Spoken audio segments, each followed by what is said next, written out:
Yes, another new EV brand has landed in Australia, but this one at least should be vaguely familiar.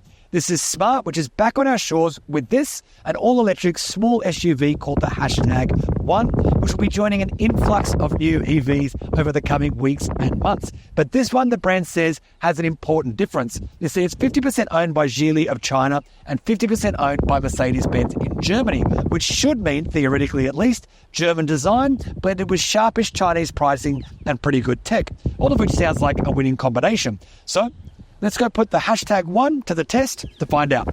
Now, the #1 is available in 3 trim levels, the Pro Plus, the Premium and the Brabus, and pricing before on-road costs climbs from $54,900 to $58,900 and all the way to $67,900 for the Brabus.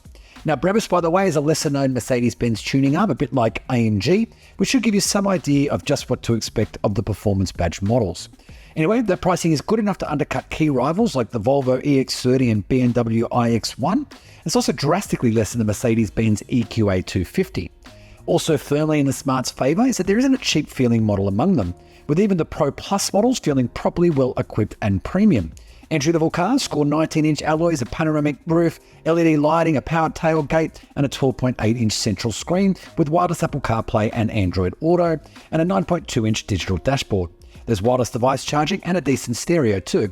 The Premium then adds matrix headlights, leather trim, a huge head-up display, and a better Beats stereo.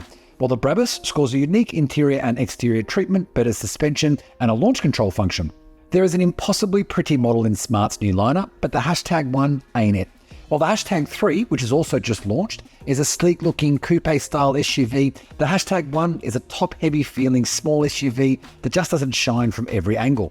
Front on or from a front three-quarter angle, the #1 definitely works, with the brand setting out to remove unnecessary fussiness from the design, leaving smooth and rounded bodywork in its place. But it's at the rear where, for mine, the design begins to fall over.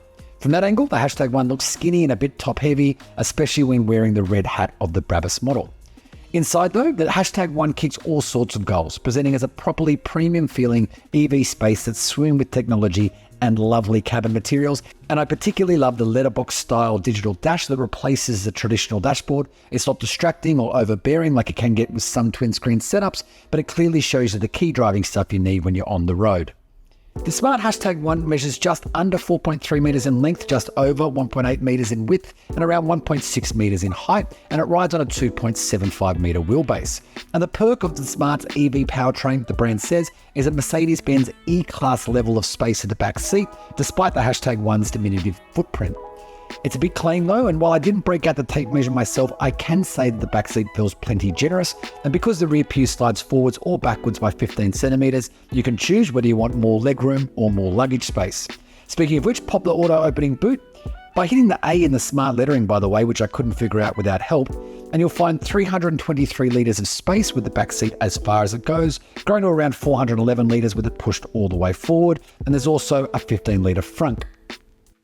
So there are a couple of powertrain options in the #1 family. There's the Pro Plus and the Premium. They both share the same rear-mounted electric motor, making 200 kilowatts and 343 newton meters. But this one, the Brabus, it makes a whole lot more grunt, courtesy of a dual motor powertrain. So there's a motor on the front axle and on the rear axle. We're talking 315 kilowatts and 543 newton meters, which is enough to clip 100 kilometers an hour in just 3.9 seconds, which is pretty quick. Now, all 3 models in the #1 family share the same 66 kilowatt hour battery, giving you a driving range of between 400 and 440 kilometers. Now, this one, the Brabus, it travels the shortest distance predictably. It's the one looked at 400 kilometers between charges. Now, when it does come time to plug in, they all are set up for 150 kilowatt DC fast charging, or of course, you can plug it into the mains at home. They all charge AC as well, obviously. Now, so far, we have only been able to drive this, the Brabus version of the #1, and it is by far the sportiest one of the lot.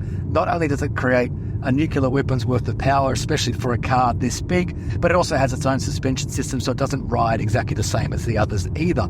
But I can tell you more generally, the #1 is set up to be more soft, more forgiving, more compliant, more of a kind of city cruiser, while the #3 that we've also driven today is supposed to be a little bit more performance focused, which is code for firmer suspension. So let's start with the good about the drive experience, and the obvious one is that the power is simply ridiculous. You plant your foot and this thing absolutely lunges forward, even going uphill as we were then. But like most EVs, when you back right off it, it's actually fairly calm and comfortable to sort of tootle around in.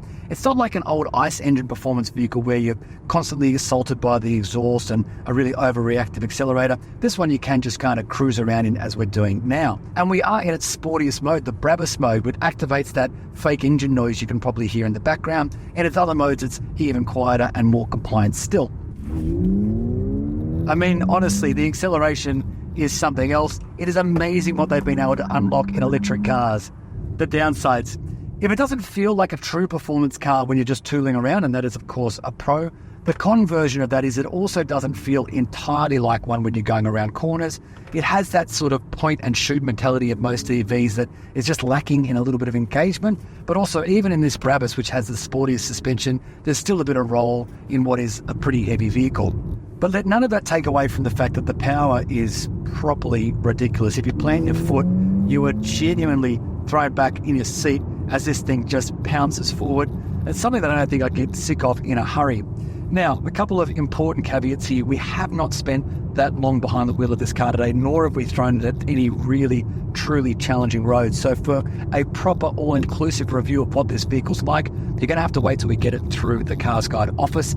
And caveat number 2, we haven't driven any other model in the #1 range yet. So how the softer, more gentle, more compliant vehicle behaves remains a mystery at this point. But I would say this: it is great to see the Brabus badge back in Australia, even if we didn't expect it to arrive on a half-Chinese electric SUV. Now, full credit to Smart on this one, because the #1 comes with a pretty stacked active safety list, and though our test drive was far from exhaustive, only the speed limit warning, which you can switch off, felt overly intrusive, with the rest just sort of humming away in the background. The full package includes things like adaptive cruise control, lane keeping assist, traffic sign recognition, and the aforementioned speed limit warning. There's also AEB front and rear cross traffic alert and 7 airbags, all of which has earned the #1 a 5-star Euro NCAP safety rating. Now, warranty is a definite soft spot, with LSH Auto offering 5 years or just 150,000 kilometers, whichever comes first. Now, for reference, other Chinese newcomers, including Chery, BYD and GWM, along with MG, all offer much longer warranties. Still, service intervals are 12 months, and you should be able to take your Smart to any of the LSH Auto Mercedes dealerships, or either of the Smart dealerships in either Sydney or Brisbane. It's easy to get lost in marketing hype, but based on first impressions, the Smart #1 does seem to do what it says on the tin. This is a Chinese-built SUV that feels more premium than most, and one which is priced to tempt you out of the German Big Three. The warranty just isn't good enough though, and the infotainment screen can be infuriating, but it does drive very nicely, especially on suburban roads.